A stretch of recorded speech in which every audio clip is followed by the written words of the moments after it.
South India shopping mall లో block buster ఆషాఢం #1 kilo sale.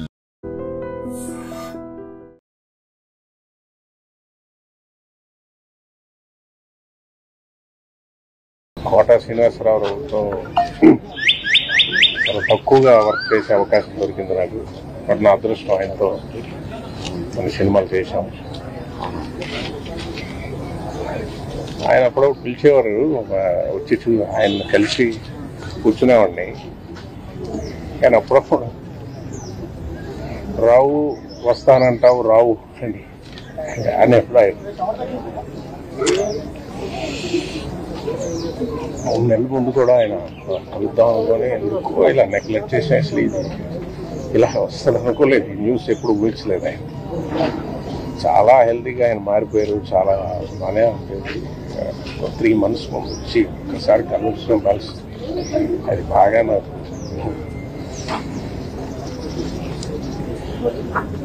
ఆయన achieve చేయంది ఏం లేదు, చూడండి ఏం లేదు. నాతో అనేవారు, రావు నేను తాగంది విషం ఒకటే, చేయండి మటర్ ఒకటే.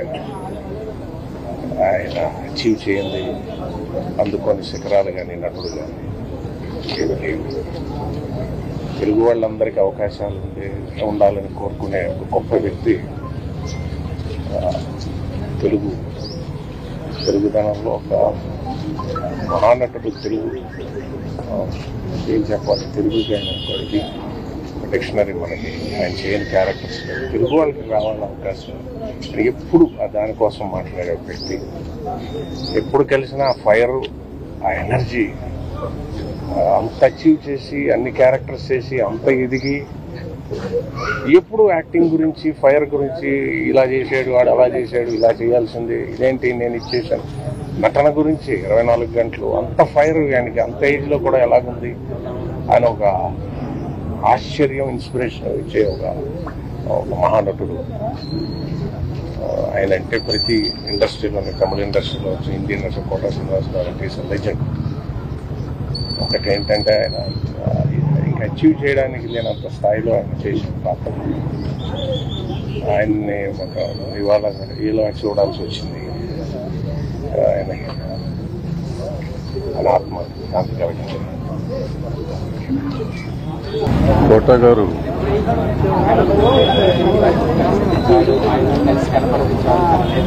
ఎవరు పోయినా మాట్లాడాలంటేనే బాధగా ఉంటుంది. ఎందుకంటే వీళ్ళందరితో ఉన్న అనుబంధం చాలా ఎక్కువ ఒక్కొక్కరితో. కానీ వాళ్ళ కోట గారు నాకు ఆల్మోస్ట్ 86లో అనుకుంటా అరుణకిరణం సినిమాతో పరిచయం. ఆ రోజు నుంచి ఈ రోజు వరకు అన్న అని ప్రేమగా చూసే మనిషి నా మధ్యలో.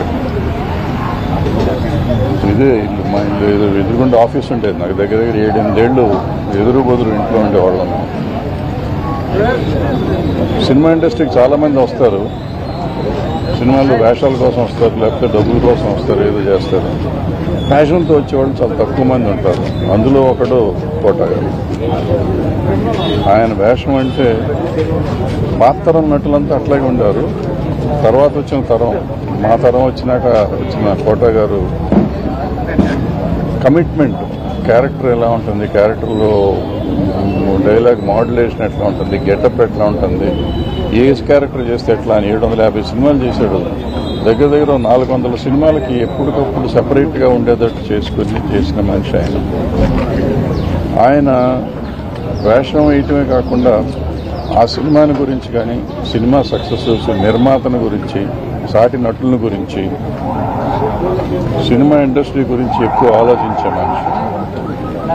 93లో సినిమా ఇండస్ట్రీ అంత స్ట్రైక్కి వెళ్ళిపోయి ఇక్కడి నుంచి చేయకూడదంటే హంగర్ స్ట్రైక్ చేశాడు ఆయన. ఇక్కడ మన ఫిలిం నగర్ సొసైటీ ఆఫీసులో స్ట్రైక్ 8 రోజులు హంగర్ స్ట్రైక్ చేశారు. వద్దని చెప్తే కూడా వినకుండా చేశారు. అంటే సినిమా ఇండస్ట్రీ అంతా బాగుండాలి, ఇక్కడ రావాలి. ఆయనే స్లోగన్ రాశారు, అందరం కలిసి పనిచేద్దాం, కొందరే ఎందుకు పనిచేయాలి అనే మాట ఆయన రాశారు.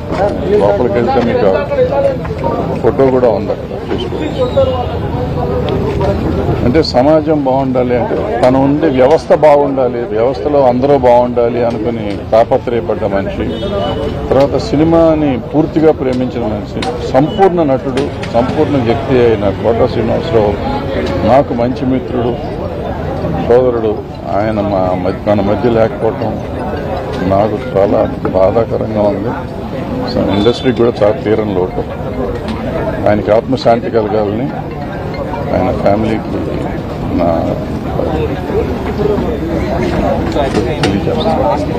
నమస్కారం.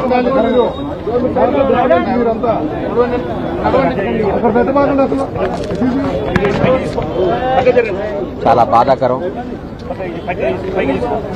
దుఃఖం. తెలుగు చలనచిత్ర పరిశ్రమ కాదు, భారతీయ కళారంగం ఓ గొప్ప ధ్రువతారను కోల్పోయింది. కోటా బాబాయ్ మహోన్నత నటుడు. నాకు తెలిసి ఇండియాలోనే ఒక ఫైనెస్ట్ యాక్టర్ కోట శ్రీనివాసరావు గారు. 83 ఏళ్ల వయసులో గత 20 రోజుల నాడు ఆయన దగ్గర రావడం జరిగింది. చాలాసేపు కూర్చుంటే ఆయనే కబుర్ చేసి పిలిపించారు, ఒకసారి వచ్చిపోరా అన్నాడు.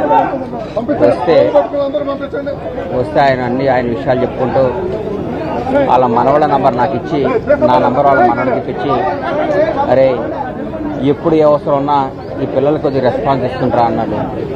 ముందు నాకు బాధ్యత తప్పు చెప్పాడేమో అనిపించింది. ఆ రోజు ఆయన కాలు, ఆయన పరిస్థితి చూసి చాలా దుఃఖపడ్డాను. ఎందుకంటే ఆయన నటుడుగా ఆయన చేసిన పాత్రలు, ఆయన చేసిన విధానం, ఆయన జరిగిన జీవన శైలి, ఆయన బతికిన జీవన శైలి ఓ అద్భుతం. ఆయన కోల్పోవటం చాలా నష్టం జరిగింది కళామ తల్లికి. ఒక గొప్ప నటుని కోల్పోయాం. చరిత్రలో ఒక తెలుగు చలనచిత్ర పరిశ్రమ చరిత్ర రాస్తే కోటాగారికి ఒక పేజీ ఎప్పుడూ ఉంటుంది. ఓ మహానటుని కోల్పోయాం. ఆయన పవిత్ర ఆత్మకు శాంతి కలగాలని ఆ భగవంతుని కోరుకుంటూ ఆయన కుటుంబ సభ్యులకి నా ప్రగాఢమైన సానుభూతి తెలియజేస్తూ, తెలుగు చలనచిత్ర పరిశ్రమ ఆయన కుటుంబానికి ఎప్పుడు అండగా ఉంటుంది. వాళ్ళ కుటుంబానికి మేమందరం ఇప్పుడు ఒక బిడ్డలాగా, ఒక ఆత్మీయులాగా నిలబడతాం. ఎక్కడున్నా ఆయన ఆశీస్సులు మాకు ఉండాలని, ఆయన ఎక్కడున్నా చల్లగొండాలని భగవంతుడు కోరుకుంటాం. సెలవు తీసుకుంటాం. నిజంగా ప్రస్తుతం ఉన్నటువంటి సమాజం దేనికి ప్రయారిటీ ఇస్తుంది? ఆర్థిక సంబంధాల చుట్టూ మాత్రమే తిరుగుతుంది. మళ్ళీ ఎన్నికలంగానే చాలా విరక్తి కలుగుతాను. మంచి అనిపిస్తుంది కదా, లేడీస్ కూడా ఛాలెంజింగ్ జాబ్స్ చేసినప్పుడు చాలా బాగుంటది. ట్రాఫిక్ అసిస్టెంట్స్ గా నియమించిన ట్రాన్స్జెండర్స్ అందరితో సాల్యూట్ చేయించుకుంటున్నారు. ఫుడ్ డెలివరీ ఇవ్వటానికి వెళ్ళినటువంటి డెలివరీ బాయ్ అనిల్ పై కళ్ళ ముందు